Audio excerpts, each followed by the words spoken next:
Okay guys, today we're talking about oregano, and no, not just the little green flakes you sprinkle on pizza. I'm talking about oregano as a medicinal plant, because once you understand what's actually inside oregano, you realize why it's been used for thousands of years as a natural antimicrobial and anti-inflammatory agent. And maybe there might be some facts behind what Terrence Howard said. Let's take a listen. It removes the parasites from your system. Like oil of oregano, like using oil of oregano instead of using antibiotics. And have you felt an effect? Yes. Let's get straight into this, guys. All I ask from you is just to hit the like button down below. It tells YouTube this is worth showing to more people. So if you like learning about health from a scientific perspective in a calm and collected way, consider subscribing too. So let's break this down in a way that actually makes sense, and more importantly, when oregano helps, when it doesn't, and why some people feel huge benefits while others don't. Definitely share this video with someone who is an oregano fan. The real magic in oregano comes from two compounds, carvacrol and thymol. These are phenolic compounds and are chemically ready to disrupt cell membranes, especially in microbes.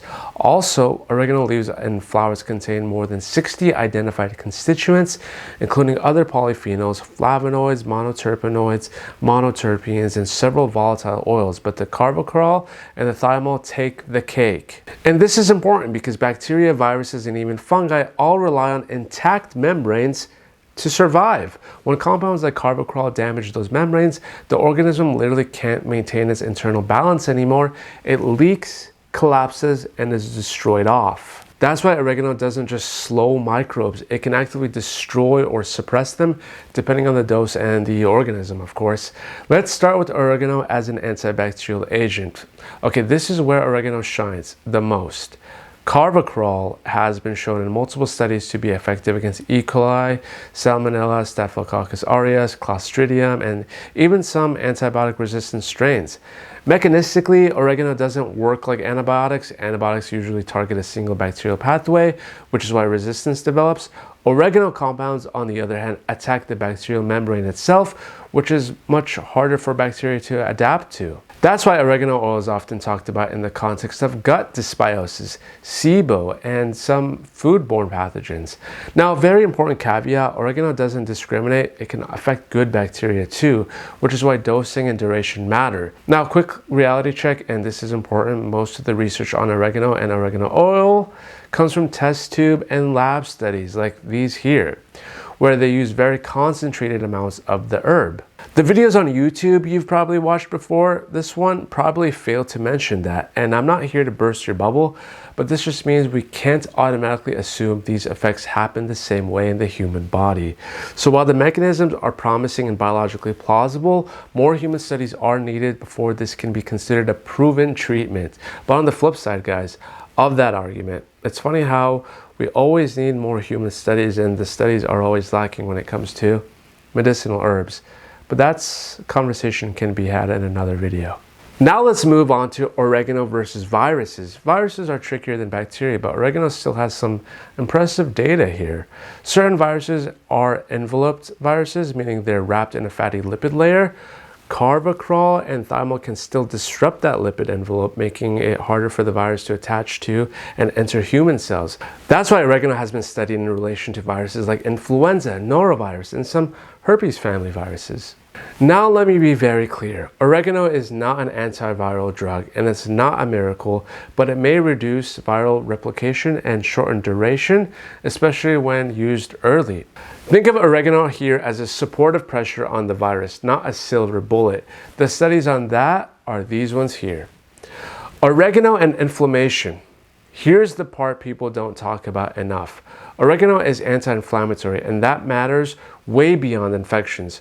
Carvacrol has been shown to reduce nuclear factor kappa B activation, which is a major inflammatory signaling pathway, lower inflammatory cytokines like TNF-alpha and IL-6, and reduce oxidative stress. So what does that mean in real life? It means oregano may help calm gut inflammation, low-grade systemic inflammation, and inflammatory responses triggered by an infection. And this is key here, guys. Inflammation is often what makes you feel awful, not the microbe itself. So oregano's ability to calm inflammation is part of why feel better so quickly when they use it. One interesting paper I remember reading, published back in 2022 in Nutrients, in fact showed us oregano's potential effect on inflammation-related processes in people. In this clinical trial, researchers gave 24 healthy male soldiers a 500 milligram oregano supplement after intense exercise, Army combat readiness test designed to stress the body physically. Now, compared with the placebo group, the soldiers who took oregano showed lower blood markers of oxidative stress and muscle damage and higher levels of antioxidant defenses just 60 and 120 minutes later. At the same time, antioxidant enzymes that help combat inflammation like superoxide dismutase, glutathione peroxidase, and total antioxidant capacity were higher in the oregano group versus placebo, which is really interesting to see. Now, let's talk about what to actually look for in a product. How to pick a good oregano oil. First, get a standardized extract. I left one I like from Amazon as an affiliate, should you wish to try that one down below, but don't feel like you have to go with that one. The main thing is look for oregano supplements that specify carvacrol content, ideally at least 60 to 70%.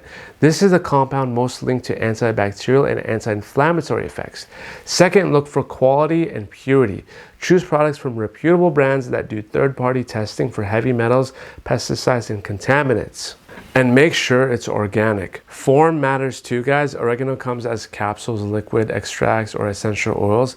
For systemic effects like inflammation, capsules or tinctures are usually safer than pure essential oils, which are very concentrated and can irritate your gut if taken undiluted. And in terms of how to take it, guys, typically doses in the studies range from 200 to 500 milligrams of standardized oregano extract daily, often divided with meals. Liquid extracts can be taken with water or juice following the label directions again.